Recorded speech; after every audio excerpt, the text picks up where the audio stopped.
qui a plusieurs étages. Mais l'objectif, c'est d'arriver vers la paix. N'oubliez pas que lorsque les choses se faisaient autour du président angolais, on avait d'une part Luanda et Nairobi. Et donc ici, il faut considérer que dans le cadre de la médiation africaine, de l'Union africaine, qui est maintenant conduite par le président togolais, il est en train, je pense, de faire le tour de tous les chefs d'État de la région pour avoir sa température, évidemment, avant de relancer le processus au niveau bilatéral entre les deux pays. Mais entre-temps, à Doha, il y a des discussions qui se font entre les représentants justement de l'État congolais et ceux du M23 pour voir à quel moment les deux processus vont se joindre. Il est vrai que nous avons tous un focus sur la situation sécuritaire dans la partie est du pays, mais nous ne devons pas oublier d'autres secteurs importants qui enregistrent des avancées significatives. Nous sommes en train de suivre de près le printemps du FMI et de la Banque mondiale, parce que nous apprenons qu'il y a déjà des retombées positives pour le pays. La délégation congolaise y prend part pour plaider pour un appui budgétaire.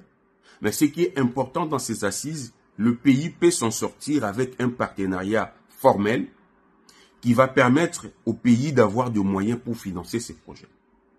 Il est aussi vrai que ce partenariat formel avec les institutions de Bretton Woods va mettre le pays sur un chemin d'endettement.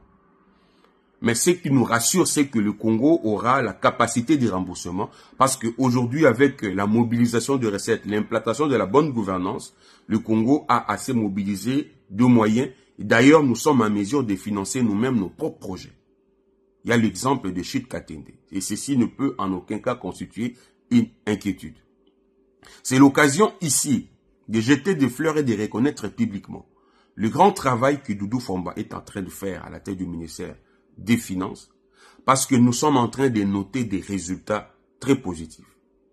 C'est le moment de vous féliciter, monsieur le ministre, parce que vous avez su, stabiliser, maîtriser l'inflation, qui est passée de 23% à 7%. Félicitations. Vous avez su stabiliser le taux de dollar, le taux d'échange. Aujourd'hui, 10 dollars, c'est échangé à 28 000 francs congolais. Et c'est sur une période. Il est vrai que l'année passée, il y a eu beaucoup de sceptiques.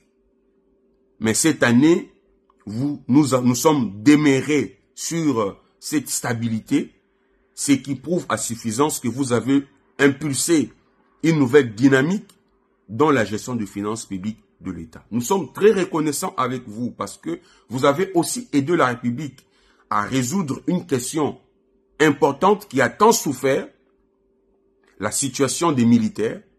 Le salaire, la solde militaire a connu une augmentation considérable qui aujourd'hui fait la joie et remonte même le moral de nos soldats dont le travail est attendu pour la défense de la patrie. C'est le moment de vous jeter des fleurs pour ces montages financiers qui permettent au pays de faire face aux besoins importants et urgents. Mais aussi, donc bref, avec vous, le pays fait le bon élève des FMI, ce qui n'était pas le cas avant.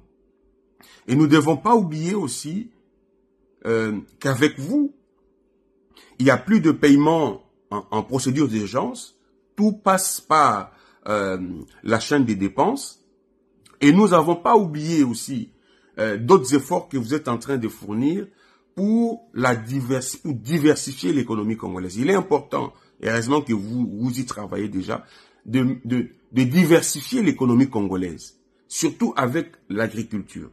Et nous sommes contents, bien évidemment, avec cet appui que le pays va bénéficier des institutions de Bretton Woods, qu'il y ait déjà des axes prioritaires définis qui vont bien évidemment être financés avec ces soutiens que nous attendons bénéficier des institutions de la Bretton Woods. Nous vous encourageons, nous vous jetons des fleurs. Tant mieux, parce que vous êtes un fils IDFS qui fait la fierté de son parti. Et aujourd'hui, grâce à vous, le peuple congolais, le chef de l'État et nous autres, nous pouvons dormir sur nos lauriers en paix. Et nous vous demandons de redoubler d'efforts pour maintenir cet élan, parce qu'une petite erreur peut faire écrouler tout l'immeuble. Félicitations pour le travail et nous, le peuple congolais, vous serons très reconnaissants. Merci beaucoup. Kinshasa et Kigali signent une déclaration de principe ce vendredi aux USA. Sauf changement de dernière minute, la République démocratique du Congo et la République du Rwanda signeront ce vendredi 25 avril 2025 une déclaration de principe aux États-Unis d'Amérique, en présence du secrétaire d'État américain Marco Rubio. Une avancée majeure dans le processus de paix dans la sous-région des Grands Lacs, actuellement marquée par la violence dans la partie orientale de la RDC. C'est le département d'État américain qui l'a annoncé dans son programme de la journée, ajoutant que ce sont les ministres des Affaires étrangères des deux pays qui apposeront leur signature sur ce document. Le secrétaire Rubio organise une cérémonie de signature de la déclaration de principe entre la ministre des Affaires étrangères de la République démocratique du Congo, Thérèse Kayikwamba Wagner, et le ministre des Affaires étrangères du Rwanda, Olivier Nduhungirehe, au département d'État, peut-on lire dans ce programme. Il est également prévu 2 rencontres distinctes qui réuniront séparément la ministre d'État congolaise Thérèse Kayikwamba et son homologue rwandais Olivier Nduhungirehe avec le secrétaire d'État adjoint américain Lando. Les 2 pays restent profondément divisés sur la question sécuritaire dans l'est de la RDC. Les autorités congolaises, confortées dans leur position par les rapports des experts de l'ONU et la résolution 2773 du Conseil de sécurité, continuent d'accuser le Rwanda d'être derrière le M23/AFC.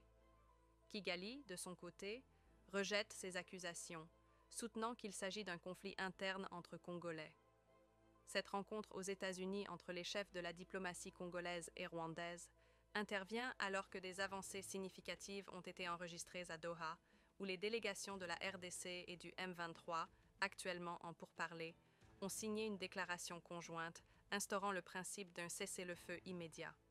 À Kinshasa, ce jeudi 24 avril, lors d'un briefing presse, Patrick Maya, ministre de la Communication et porte-parole du gouvernement congolais, interrogé par un journaliste au sujet de cette déclaration, a affirmé qu'il n'y a pas de paix sans compromis. Le contenu de la déclaration de principe entre Kinshasa et Kigali est très attendu. F. Joseph. Selon les informations d'Actualité CD, les rebelles de l'AFC M23 se retirent de la localité de Kibati, dans le groupement Luberiké, dans le territoire de Walikale au nord Kivu, une localité où les rebelles ont installé leur position il y a environ 2 semaines après leur retrait de Walikale Centre. Cette information est confirmée par des sources coutumières dans la zone et corroborée par des sources administratives à Walikale Centre. Ces dernières font savoir que les rebelles se dirigent vers Kachebere, à la limite entre les territoires de Walikale et de Massissi. Les mêmes sources précisent que les rebelles de l'AFC M23 sont visibles avec des bagages. Des sources à Kachebere confirment l'arrivée de ces rebelles sur place, sans donner de détails sur leur destination. La raison de leur retrait de Kibati demeure inconnue, mais certaines sources pensent que ce mouvement est consécutif à la pression des Wazalendo sur leur position dans la zone.